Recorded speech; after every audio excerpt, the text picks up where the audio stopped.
Menu হয়েছে আপনাদের সঙ্গে শেয়ার করছি। এই যে এখানে আছে লাল লাল ঝাল ঝাল মাটন, কিন্তু তুমি এই যে শর্ট ছোট ছোট বড়। হ্যাঁ, আর এখানে আছে কাতলা মাছের তরকারি আলু দিয়ে,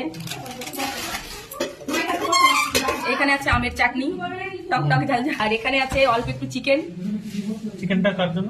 আঙ্কেল একটা আঙ্কেল খায় না তো তাই মাটন মটন খায় না সেই জন্য। আর এখানে আছে মাছের মাথা দিয়ে মুগ ডাল। ডাল দিয়ে কিছু ঢালবা। হ্যাঁ, একবারে অত করে 3 সেকেন্ডের মধ্যে। এই যে মিষ্টি পাপড়, এটা কি? এই যে বন্ধুরা আজকে এক হাঁড়ি ভাত হয়েছে, এই দেখুন বড় হাঁড়ির এক হাঁড়ি ভাত। আচ্ছা, আলুগুলো আলাদা করে রেখেছো, মাংসের সঙ্গে দিলে ভেঙে যাবে তাই। বলবে চশমাটা আছে হতো। হ্যালো এভরিওয়ান, এই দেখুন আমার শাশুড়ি মা এখন সবার জন্য বাড়িতে বাড়িতে মাংস তুলছে।